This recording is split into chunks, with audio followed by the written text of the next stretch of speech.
Me voy ahora hasta Sinaloa. Marcos Vizcarra, qué gusto saludarte, mi estimadísimo periodista de Revista Espejo. A ver, bueno, primero, lo mejor para ti en este 2025. Sé que no fue fácil el cierre del año, sé que no ha sido fácil el inicio en Culiacán. Lamento, la verdad, lo que esté pasando. De hecho, dio una declaración Rubén Rocha Moya en Hermosillo, ¿no? Lo reportamos en Medio Nacional. ¿O dónde fue que lo entrevistaron? Donde dijo que no, todo estaba bien, algo así. Pero ya, a ver, la quemazón se quemaron una infraestructura, unos cines, abandonaron frente al Congreso de Sinaloa el cuerpo de un exagente de la Fiscalía que había sido secuestrado. Esto parece ya la Colombia de Pablo Escobar de los 80s, maestro. Es decir, no mejora, empeora la situación en Culiacán. Yo tengo diciendo esto desde septiembre. ¿Cuánto tiene ya la violencia? Marcos, bienvenido, buenos días. ¿Qué tal, Luis Alberto? Muy buenos días. Gracias por el espacio para poder platicar sobre esta situación. Y ciertamente nos aqueja a los sinaloenses enteros de todo el estado, realmente, desde el 9 de septiembre a la fecha, ¿no? Cuando comienza esta confrontación entre dos grupos criminales del cártel de Sinaloa, donde por un lado están, de acuerdo con datos oficiales de la Secretaría de la Defensa Nacional y de la Fiscalía General de la República, por un lado están los hijos de Joaquín El Chapo Guzmán y por otro lado los hijos de Ismael Zambada García El Mayo. Existe una confrontación por el territorio y existe una confrontación que nos ha dejado una escena de muertes y desapariciones que podríamos resumirlo en que hasta el 9 de enero sumaban ya poco más de 715 personas asesinadas, además de casi 800 personas desaparecidas. Y ayer, pues justo, ¿no? Hubo una escena que llamó mucho la atención a nivel nacional, incluso internacional, por dos razones. La primera es que ocurre el asesinato de un hombre llamado también Luis Alberto, por cierto. Este señor era policía de la unidad de investigación de la Fiscalía General de la República, del Estado, Fiscalía General del Estado de Sinaloa. Y lo que sucede es que justo el día 15, él fue privado de su libertad. Él iba dejando a sus hijos, a una de sus hijas, mejor dicho, iba dejándolas en la escuela y llega entonces un grupo armado, un comando armado y lo desaparece, lo priva de su libertad. Posteriormente, prácticamente 24 horas después, es localizado sin vida a las afueras del Congreso del Estado. Fue asesinado, fue dejado con un tiro en la cabeza y además se mostraba su cuerpo. Lo que podíamos observar es que había sido golpeado previamente e insisto, fue abandonado en el Congreso del Estado. ¿Qué sucedía en el Congreso? Que también es muy importante. Sucedían varias cosas. Había un foro sobre el tema del agua, había un par de conferencias de prensa por parte de diputados, tanto del PAN como de Movimiento Ciudadano, y también había los registros a propósito de personas que buscan ser presidente o presidenta de la Comisión Estatal de Derechos Humanos. Es decir, había una gran actividad política, social en el Congreso de Estado en ese momento. Y además decirte que el Congreso de Sinaloa se encuentra en una de las avenidas más importantes y de mayor circulación de todo el estado, no solamente de Culiacán, sino de todo el estado, que es esta avenida Pedro Infante. Y se encuentra en una zona junto al centro de la ciudad. Entonces estamos hablando de que había una gran circulación de vehículos, una gran circulación de personas, incluso niños que todavía estaban circulando para ir a las escuelas cuando estaba ocurriendo esto. O sea, lo hicieron para que se dieran cuenta, pues, o sea, sabían, o sea, estaba medido esto, no fue de que, ay, se les cayó el cuerpo, no, lo hicieron para que se diera a conocer. Claro, y fue, insisto, enfrente del Congreso del Estado, o sea, en el mismo Congreso del Estado, la banqueta que está enfrente del Congreso. Entonces, eso sucede, no hay, al menos hasta el momento no hay datos de que exista alguna persona señalada o detenida por dejar el cuerpo abandonado, ¿no? Luego, Luis, y eso es importante decirlo porque llama mucho la atención, deja mucha suspicacia a partir de que después de que él dejaba este cuerpo, un par de horas después, un tiempo después, empieza un incendio en una planta comercial que se encuentra exactamente enfrente de este lugar. Entonces, empieza este incendio, de acuerdo con datos de la Protección Civil, de la Secretaría General de Gobierno, empieza dentro de un comercio de brincolines, de este establecimiento de brincolines para niñas y niños, y es un fuego que se transmite rápidamente por el tipo de materiales hacia el negocio de un lado, que era un casino que se encontraba instalado ahí. Fue un incendio muy fuerte, muy impactante, que se vio desde varios puntos de la ciudad con una columna de humo importante. Fue en minutos, en cuestión de minutos, cuando estas estructuras se deshicieron básicamente. Hubo evacuaciones alrededor y adentro de la misma plaza de centenas de personas. Separaron todo el tráfico, se paró ahí por lo menos durante 4 horas para tratar de sofocar el incendio y tratar de tener todo controlado. Hay pérdidas materiales de manera millonaria. Todavía no hay una estimación exacta para poder decírtela, pero insisto, esto causó mucha suspicacia porque este incendio ocurre también después de una serie de muchos incendios. Estamos hablando de por lo menos 40 incendios en lo que va de esa jornada violenta que hemos denominado como una narcopandemia en el caso de Sinaloa, porque nos recuerda mucho a esos momentos de pandemia de COVID-19, porque muchas personas han decidido refugiarse en sus casas, dejar de salir por las noches. Incluso durante el primer mes de la violencia, esta violencia tan exacerbada, decidió evitar salir para ir a sus trabajos, ir a sus escuelas. En fin, estamos viviendo sí una situación de violencia, insisto, que sí es inédita a cómo se está presentando, sí es inédito la manera y la forma de la reacción social. Es también de llamar mucho la atención que todo esto nos ha dejado una gran cantidad de cierres de empresas. Ayer, por ejemplo, ¿Cuántas han cerrado? Marcos, a ver, tengo que hacer un corte y vuelvo contigo, ¿me permites? Claro, Marcos, porque es muy importante. A ver, ojo lo que está diciendo Marcos Vizcarra.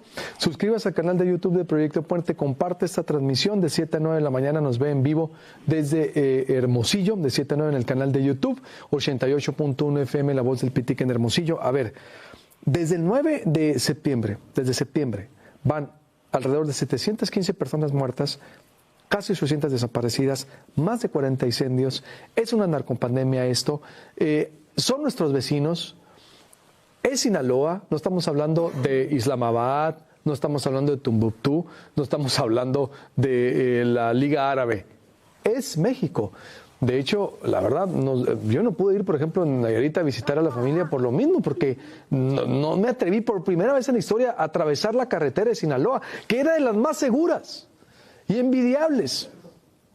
Vean el incendio, es decir, y vean a la gente, esto es algo inédito y no para, pero Sinaloa sigue de pie. A ver, vuelvo con Marcos Vizcarra porque esto es gravísimo lo que ocurre y sin cesar después de la caída del Mayo Zambada. Volvemos con Marcos Vizcarra. Estoy hablando con Marcos Vizcarra, periodista de Revista Espejo en Sinaloa, corresponsal de diferentes diarios a nivel nacional, colaborador de este espacio.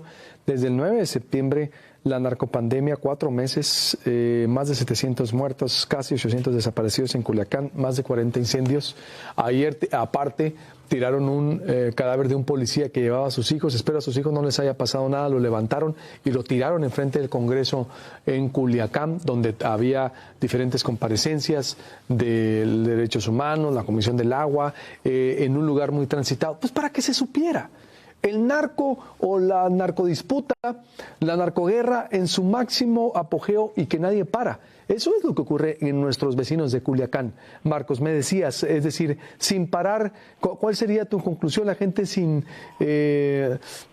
salir algunos, una narcopandemia exactamente, porque la vida se ha paralizado en Culiacán. Marcos Vizcarra. Sí, Luis. Se ha paralizado en Culiacán, pero también es importante decir lo siguiente, que mucha de la violencia que hemos estado comentando, periodistas y activistas y más, y que ha podido ser visible es de lo que está pasando precisamente en la capital de Sinaloa, en Culiacán. Pero también está pasando mucha situación violenta y muchas cosas muy similares a lo que pasa en Culiacán en otras ciudades como Mazatlán, por ejemplo. Realmente Mazatlán también está viviendo momentos muy fuertes, muy difíciles, donde hay muchas personas que han sido desaparecidas, sobre todo durante todo este periodo. Pero además de Mazatlán, de la ciudad de Mazatlán y de la ciudad de Culiacán, también hay una gran cantidad de violencia en la zona rural de municipios, por ejemplo, como El Dorado, en Abolato, Elota, Cozalá, San Ignacio, Concordia. Ha habido hay reportes, por ejemplo, de que hay más de 40 comunidades que han sido desplazadas durante este periodo, comunidades rurales que han sido desplazadas, sobre todo de municipios como Cozalá y San Ignacio. También hay comunidades incluso de la zona limítrofe de Durango y Sinaloa que se ha desplazado también hacia otros lugares, sobre todo a municipios, a cabeceras municipales de San Ignacio y la cabecera municipal de Cozalá, debido justo a esta situación de una violencia exacerbada.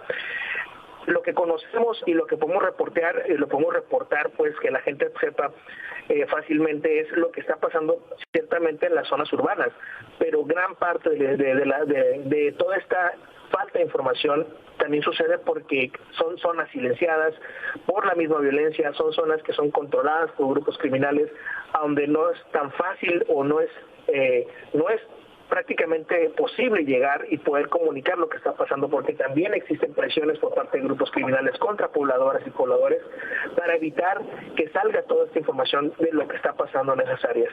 Entonces sí es muy bueno poder platicar esto, poder decir, saben que la cosa en Culiacán, la cosa en Mazatlán, la cosa en Sinaloa en general no está del todo bien, sobre todo en el centro y sur del estado, pero hay zonas rurales de las que no conocemos a totalidad qué es lo que está pasando y no tenemos incluso ni siquiera un ápice pues de que nos pueda demostrar qué es lo que está pasando en esas áreas.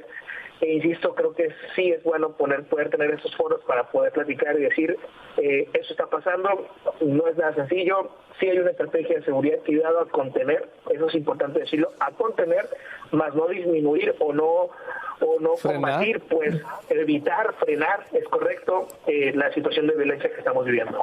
Lamentable, Marcos, la verdad. ¿Cuánto es la pérdida económica que hay, más o menos? Fíjate, y cierre de empresas, no sé si la tengamos actualizada. No hay un dato específico o actual de cierre de empresas. Ayer, por ejemplo, la presidenta de Canaco Culiacán mencionaba que en los últimos días habían cerrado 20 empresas a nivel local. Pero decir 20 locales, decir 20 empresas es solamente una parte. Por poner un ejemplo, ayer se daba a conocer por parte de una pizzería muy importante de un logotipo rojo, una franquicia, que 2 de las franquicias que se encuentran aquí en Culiacán cerraban por la situación de violencia.